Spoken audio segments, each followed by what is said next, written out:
Let me tell you something. You might not like it, but you need to hear it. No one cares about you as much as you think they do. Not because they are heartless, but because they are busy living in their own world, full of worries, expectations, and the desire to be recognized, loved, and heard.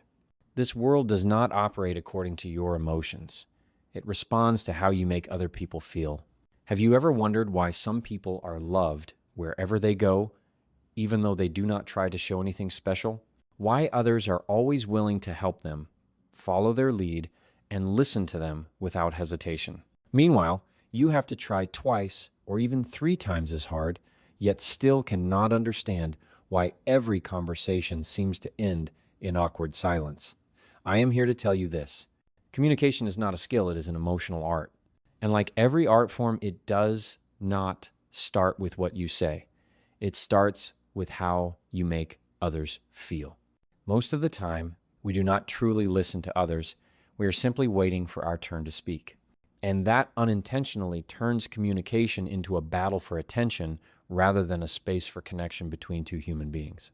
If you've ever felt that people do not like you, do not understand you, or even ignore you, the problem may not be in how you speak, but in how you make them feel when you are present. Do not forget this. Every person you meet in life is walking out of an inner battle you know nothing about. And what they long for is not your advice and certainly not your judgment, but a safe space where they can be themselves. I once witnessed a father scold his son in the middle of a crowded dinner saying, "You are always an embarrassment, you are no good." The boy fell silent, his face flushed red, his eyes fixed on his plate. Any good intentions or lessons from the father, if they existed, disappeared in a single sentence. And worse still, the child's self-esteem was crushed by the very person he loved. This is something Dale Carnegie saw nearly a century ago. In a world where it is easy for anyone to get angry, criticize, and blame, the one who can resist the urge to react instinctively and instead choose a deliberate response is the one who truly holds power. Do not be quick to judge, even if you are right, because even when you are correct, criticism can cause the listener to close the door to their heart forever. Carnegie once wrote, "Any fool can criticize, condemn, and complain, and most fools do." You do not need intelligence to point out someone's mistakes, but you need courage, subtlety, and compassion to understand why they behave the way they do. Think of every inappropriate behavior as an unopened box. Instead of smashing it open with condemnation, try to open it with a question. Could there be something going on inside them that I cannot see? Holding back a criticism might be the way you open the door to a deep conversation instead of triggering a defensive battle. Human beings are not logical machines. We are creatures of emotion. While logic helps us analyze, it is emotion that decides who gets to enter our hearts. You might think your feedback is for their sake, to help them grow, but if your words make them feel small, foolish, or disrespected, you have failed no matter how noble your reason. A wise leader influences not through sharpness, but through understanding. If you want people to open up, you must first give them a reason to feel safe, and safety comes from a place free of judgment. Be the person who makes them think, around you, I do not have to pretend to be perfect. That is where connection begins, and from there, real influence can grow. The secret to making others open up to you does not lie in what you say, but in how you make them feel. You can be right, but if the way you speak makes someone feel bad, you will always be wrong in their eyes. Do not smash the beehive just because you are angry, because what you might destroy could be a heart that needs healing. In this world, you cannot make someone do anything if they do not want to in their heart. And on the other hand, if you know how to make someone desire what you want them to do, they will not only act, but also thank you for inspiring it.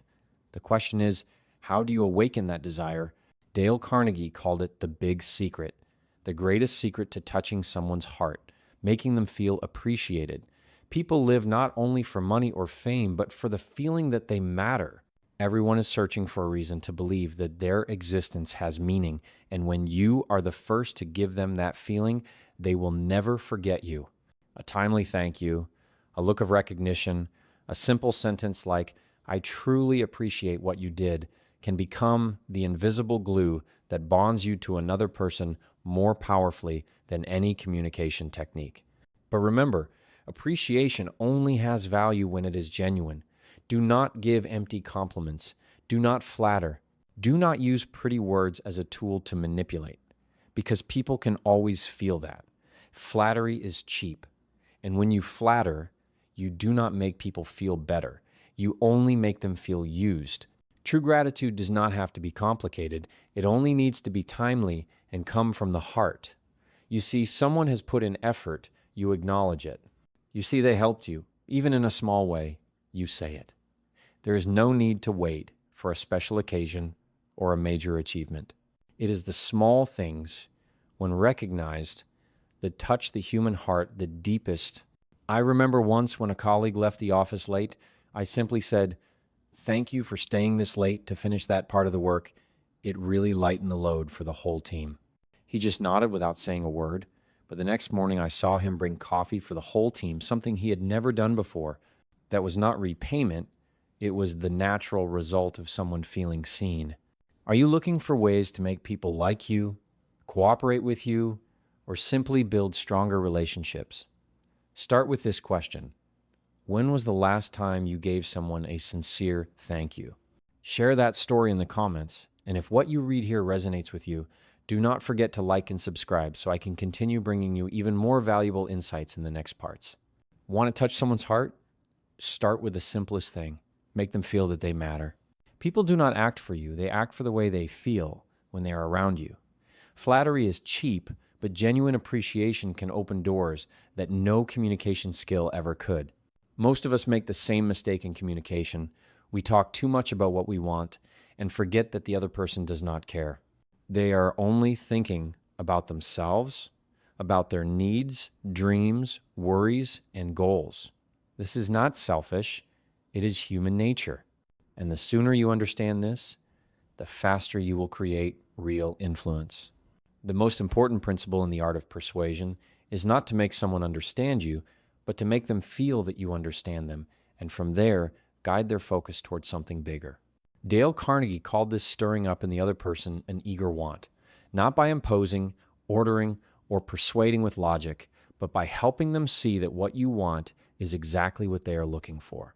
You cannot change someone's behavior by telling them what they should do, but you can change the outcome by leading them through the question, what is in it for me?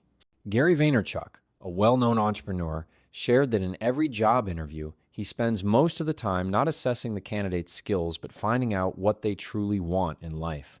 Because only when he knows exactly what they desire can he give them a reason to commit, contribute, and grow in the long run. When they see that the job helps them move closer to their own dream, they will willingly perform better than anyone giving them orders.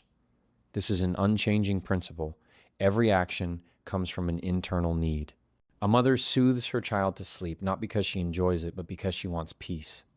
An employee works overtime, not because they love the job, but because they want recognition. A successful salesperson is not successful because they are a great talker, but because they know how to ask the right questions so the customer realizes they actually need the product. Instead of trying to persuade, ask yourself, what am I helping them achieve that they truly want? Putting yourself in their position is not just a mental exercise. It is a way of living. When you do this, you will no longer have to fight for attention or beg someone to listen to you. They will naturally gravitate toward you because you show them a path that benefits them.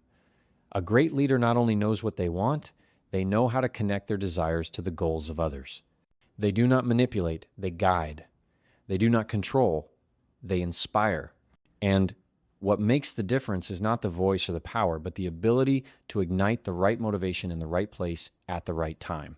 The bottom line is this: if you want to get what you want, help others get what they desire. It is not about sacrifice. It is about shifting the perspective from I need to I give. When you stop talking about what you want and start talking about what makes others want to act, that is when you truly step into a whole new level of influence. Every conversation you take part in is a bridge. It will either bring you closer to someone or push the two of you further apart. And what decides that is not the content of what you say, but how you begin. This is something I learned after years of being a lawyer, a father, and a team leader. If you enter a conversation ready to fight, the other person will instantly put up their armor. But if you start with a friendly gesture and a gentle attitude, you will make them lower their guard before you even speak.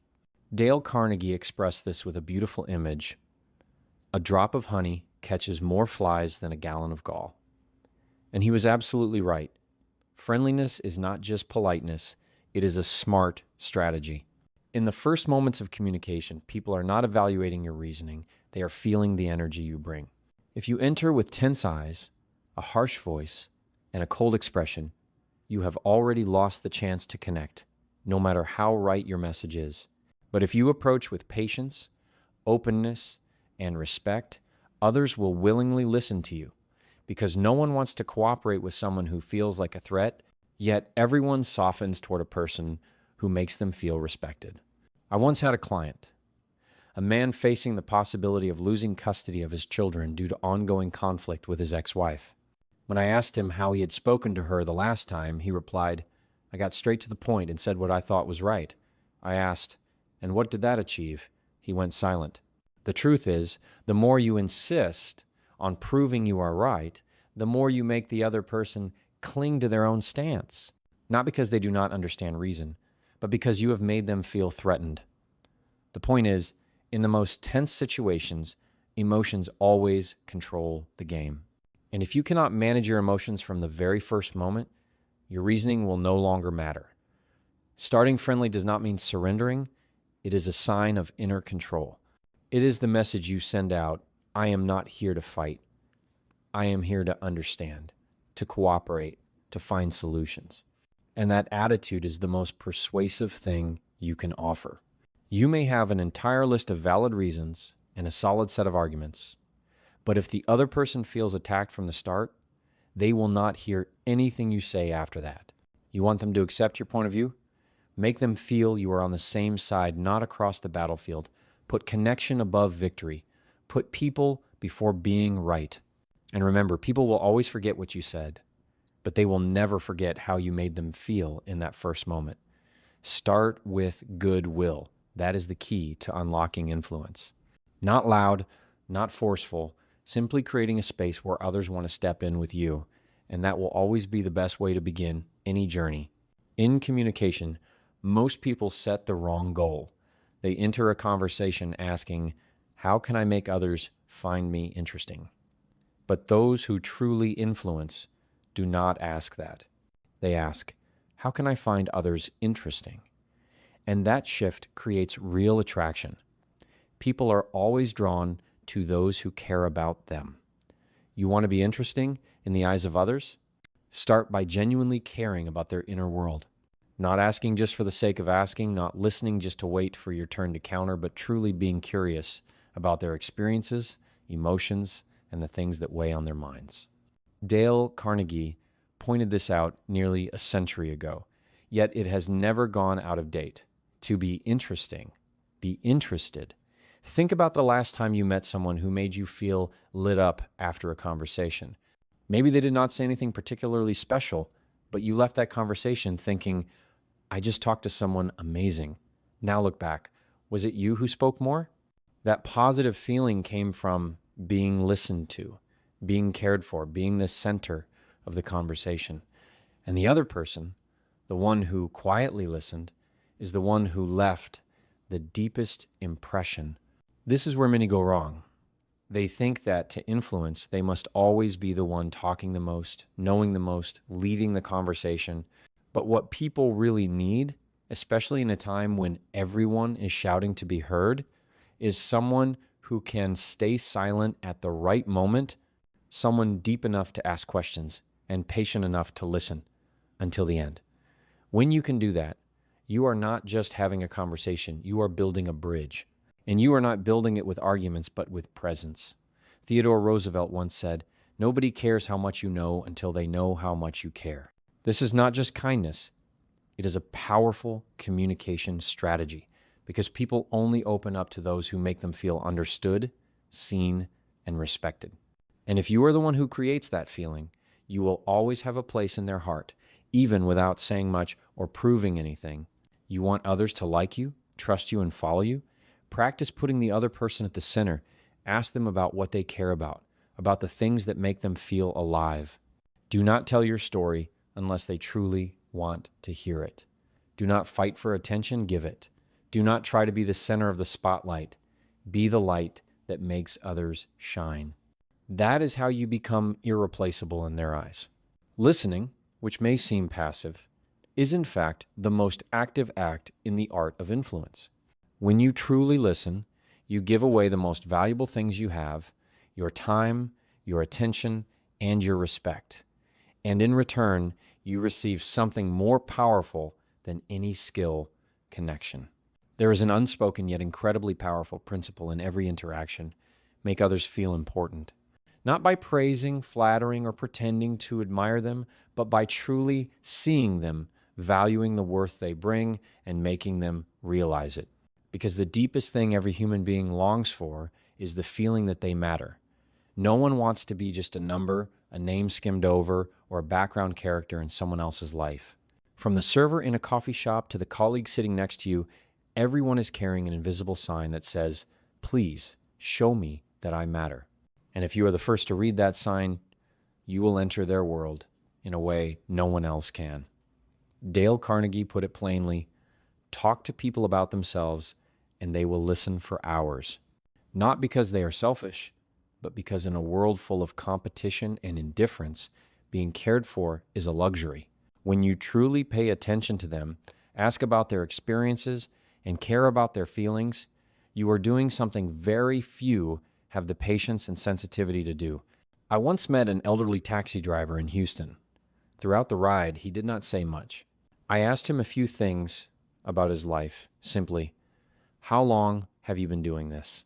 And then he began to talk about his wife, about the long nights he drove to put his child through college, about the pride he felt when his daughter graduated from medical school.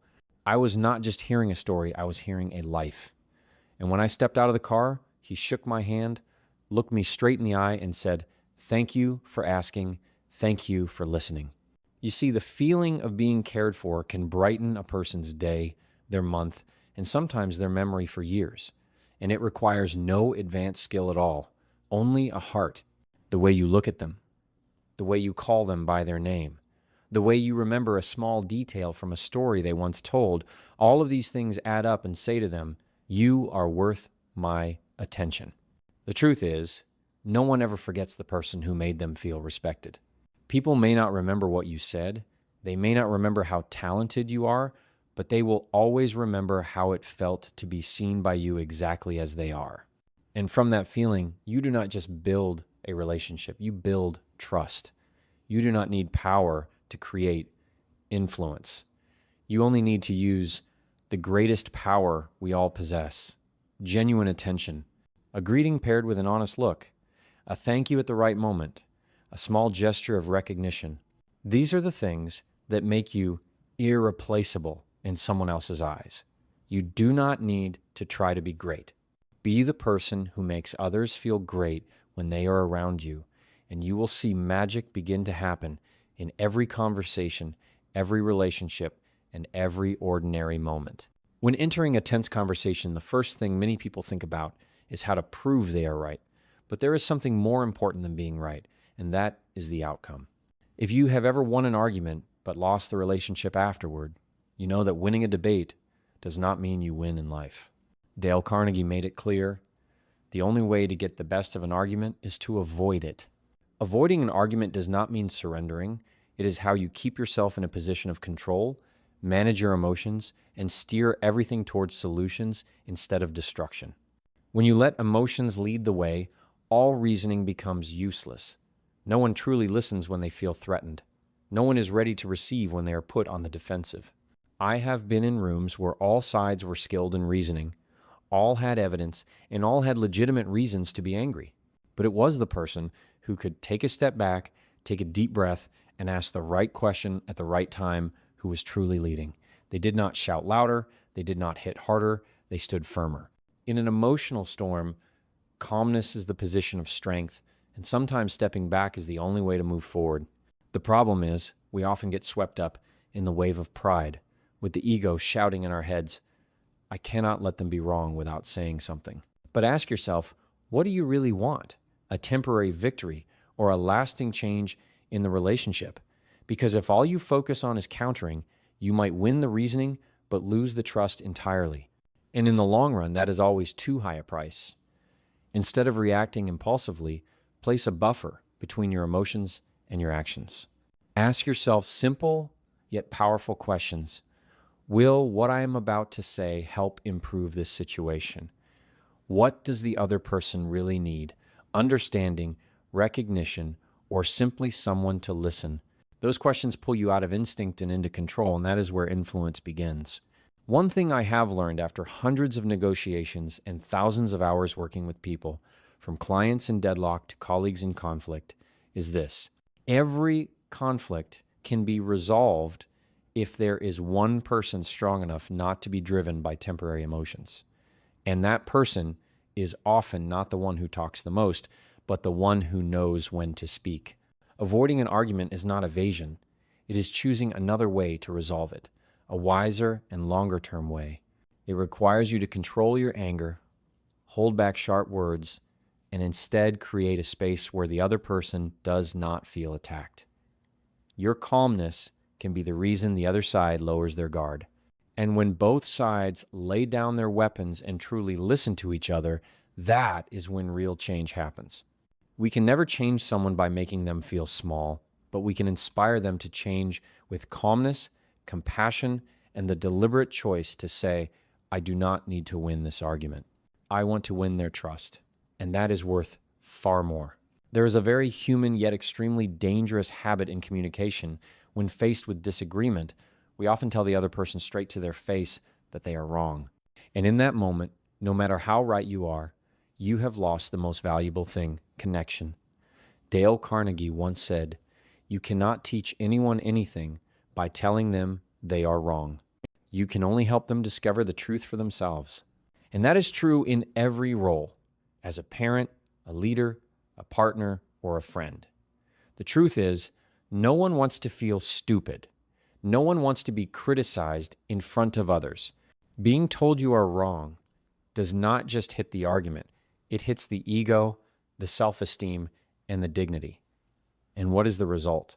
The other person stops receiving information. They focus entirely on defending themselves.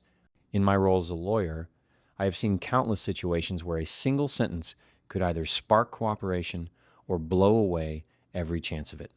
You may see someone is clearly wrong, but instead of saying, I do not think that is right, try, I might be missing a perspective here. Shall we take another look together? Just one sentence, but it transforms you from an attacker into a partner. And that changes the entire conversation. Because people do not change when forced. They only change when they feel safe enough to reconsider. And you, if you truly want to influence, if you truly want to help them change, must be the one to create that safe space. A place where they are not judged, where they do not have to be on guard, where they are allowed to think again without losing face. More important than the words themselves are your tone, your eyes, and your body language. You might not say you are wrong, but a condescending look, a mocking tone, or a sigh can be enough to make the other person feel insulted. Communication is not just in the words, it is in the feeling you create in the other person. And here's the question you need to carry into every tense situation. What do I want more? To prove I am right or to preserve the relationship? Because if what you truly care about is changing behavior and building trust, then you will not speak in a way that tells them they are wrong. You will guide them to a place where they see the need to change for themselves. One of the most powerful things you can do in a conversation is to lower your voice, take a step back and say, I could be wrong. I am wrong a lot. Shall we take another look? You do not become weaker by saying that. On the contrary, you show the strength to control your own ego. And that is what makes you trustworthy, worth listening to, and worth following. People do not remember how many times you were right. They remember how you made them feel. And if you make them feel respected, feel that they kept their dignity, and feel treated as an equal, then even if you never speak the truth outright, they will find their way to it. Because in the end, you are not here to win an argument, you are here to win hearts. There is a strange yet powerful moment in communication when you are brave enough to stand up and admit that you were wrong. No blaming, no making excuses, no dodging, just simply, that was my fault, and I take responsibility. In a world where everyone tries to protect their image, tries to be right, and tries to control how others see them, that humility does not make you weaker, it makes you stand out. Dale Carnegie pointed out something simple, yet profoundly true.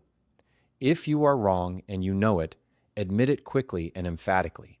Because when you do, you not only diffuse the tension of a confrontation, you also build a solid foundation for trust. I have been in many tense situations, in hearings, in marriage counseling sessions, even in very private conversations between a father and a child, and I can tell you this, nothing clears the air faster than a sincere apology. It does not need to be eloquent. It does not need to come with justification. It only needs to be genuine. Admitting a mistake is the act of someone in control of themselves. It tells others, I am not perfect, but I am mature enough not to hide.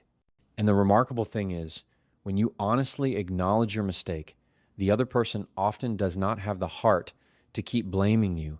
They see sincerity in you, and that triggers compassion in them. You do not lose respect, you earn it back. In many cases, you can even completely reverse the emotional dynamic with a single admission. Instead of letting someone point out your fault and put you on the defensive, you step forward and say, I should have done better. That was my mistake. At that moment, you are no longer the one being judged. You become the emotional leader of the conversation. Emotion, once again, leads the way. When you deny a mistake, the other person feels betrayed and dismissed. But when you admit it, they feel respected and heard.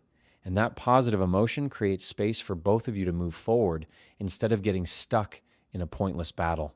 I once saw a father step out of the endless cycle of arguing with his son with just one sentence. I was wrong to yell at you yesterday.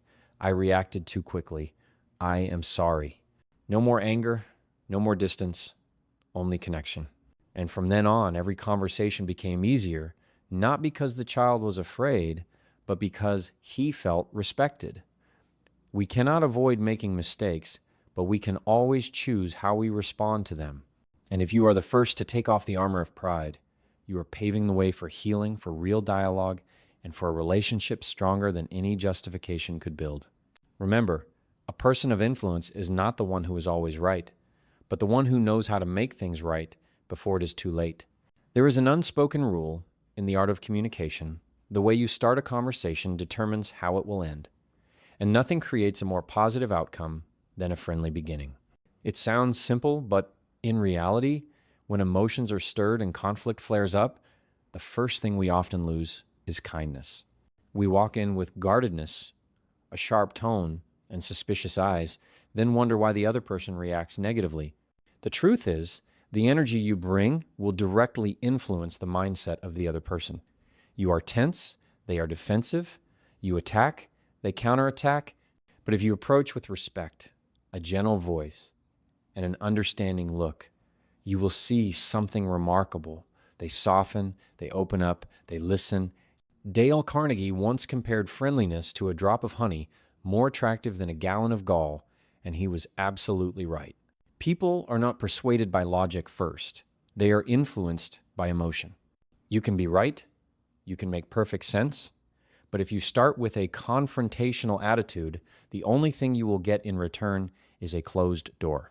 I once witnessed a tense discussion between two colleagues, both of whom had valid points. But the first one to walk into the room sat down and said, "Before we start, I just want to say I really appreciate the work you did on this project. I know it was not easy, and I think we are both trying for the best outcome." That sentence, an acknowledgement, a gesture of respect, instantly melted the tension in the room. It was no longer a battle to win, but a dialogue to find a solution together. A friendly start is not just a social skill. It is an unspoken declaration. I am not here to hurt you. I am here to cooperate. And in a world where people are rushed, defensive, and easily triggered, the one who begins with calm is the one who truly holds the advantage. More importantly, when you start with goodwill, you do not just influence others, you influence yourself. your tone softens, your heartbeat slows, and your ego quiets down. In that state, you can listen, understand, and respond more wisely. No one wins a conversation when both sides are tight as a drawn bowstring. But if even one person chooses to start with kindness, with full presence, and with gentle words, the space for real dialogue opens up. And from there, greater things can be built: trust, cooperation, and change. You do not need to do something grand to create a powerful influence. Just start right with kindness, sincerity, and a little patience, and you will be surprised at how others respond. Because people, no matter how strong they are always drawn to those who make them feel safe. And sometimes the gentlest beginning is the most powerful thing you can bring into a conversation. We all want to be heard, respected, and truly connected, not just through words, but through presence, through emotion, through the way we make others feel when they are with us. The principles you've just gone through are not communication tricks, nor are they tactics to manipulate anyone.